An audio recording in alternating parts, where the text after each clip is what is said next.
Dan tanya jawab akan kami lanjutkan. Kami akan mengundang pasangan calon nomor urut 1 untuk maju ke depan. Dan kali ini pasangan calon nomor urut 3 dan pasangan calon nomor urut 1 akan saling tanya jawab dan menanggapi. Kami persilahkan untuk calon gubernur nomor urut 3, Bapak Pramono Anung, bertanya kepada pasangan calon nomor urut 2, Bapak Ridwan Kamil dan Bapak Suswono. Waktu Anda 1 menit, silakan. Kang Emil, Pak Suswono yang saya hormati, pertanyaan saya sederhana seperti ketika Kang Emil tanya saya tadi. Pengalaman Kang Emil sebagai gubernur dan juga sebagai wali kota di Bandung, dan saya yakin bisa hal yang sama juga diterapkan di Jakarta kalau terpilih. Untuk itu pertanyaan saya sederhana, bagaimana Kang Emil dalam konteks untuk SDM transformasi menjadi kota global kepada kelompok disabilitas? Karena perbedaan Jakarta dan Bandung relatif hampir sama. Bagaimana cara menangani dan kenapa itu dilakukan? Untuk itu kami mohon jawaban. Terima kasih. Baik, waktunya masih ada Bapak? Terima Sudah kasih. cukup? Baik, kami persilakan pasangan calon nomor urut 1 untuk menjawab, waktunya 2 menit. Ya, dalam visi misi pasangan Ridho, kita ini membawa Jakarta baru karena ditinggal Nusantara sebagai ibu kota. Menuju Jakarta maju, naik kelas jadi kota global. Melalui prinsip apa? Melalui inovasi. Inovasi itu menghadirkan yang dulunya tidak ada menjadi ada. Dengan 2 nilai, berkeadilan dan sejahtera. Pertanyaan Mas Pram ini adalah konteks tentang berkeadilan.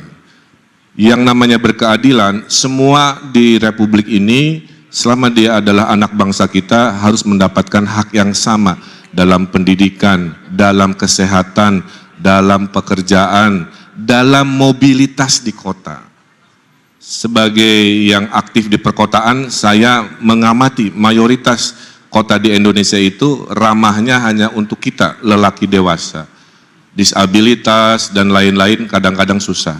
Waktu pengalaman saya reformasi semua perempatan-perempatan jalan, trotoar-trotoar dihadirkan dengan jalur disabilitas misalkan ya. Saya pernah tegur satu wali kota karena jalur tunanetranya di warna merah, mohon maaf. Saya bilang ini bukan masalah warna, ini kuning itu adalah low vision yang paling bisa dilihat. Ya. Hal-hal begitu terus kita tingkatkan. Waktu saya gubernur, saya pernah mengeluarkan kebijakan namanya Equal Opportunity Employer. Jadi artinya semua kantor di Jakarta insya Allah wajib menandatangani kontrak bahwa mereka adalah perusahaan yang akan mempekerjakan siapapun tanpa memandang apakah dia disabilitas atau tidak selama disabilitas itu bisa. Contoh tunanetra, dia bisa kita pekerjakan di data center, ya di call center, kan tidak perlu visual, cukup suara. Jadi berkeadilan dalam pendidikan, kesehatan, pekerjaan, insya Allah hadir 5 tahun lebih cepat di Jakarta. Baik, silakan ditanggapi Bapak Pramono Anung dan Bapak Rano Karno atau Sidul. Waktunya 1 menit, silakan.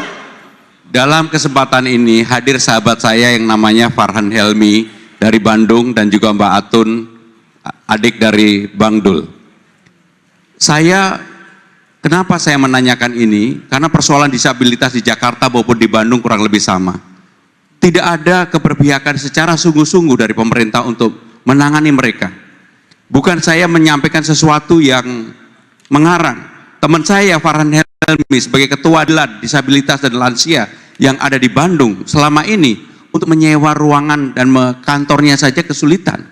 Bahkan untuk aktivitas sehari-hari juga mengalami kesulitan. Saya yang ada di Jakarta pada waktu itu karena dia sahabat saya, ini sudah bertahun-tahun yang lalu.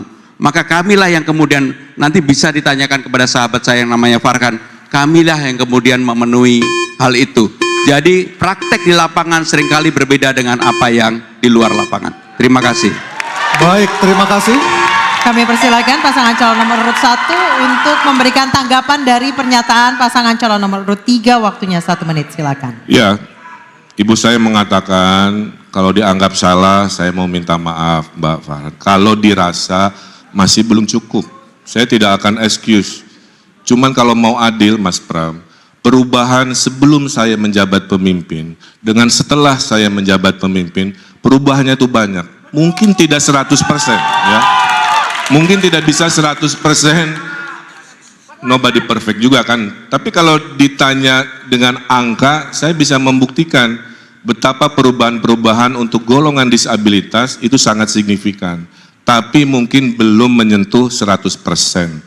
Jadi kalau kurang saya minta maaf, tapi kalau saya nanti jadi gubernur, mari kita bekerja bersama-sama memastikan Jakarta ramah untuk semua, khususnya kaum disabilitas, baik tadi urusan sewa gedung, untuk acara, pekerjaan, pendidikan, maupun kesehatan. Terima kasih. Terima kasih. Dan mohon tenang. Kami persilakan kepada pasangan calon nomor urut 1 untuk kembali ke tempat.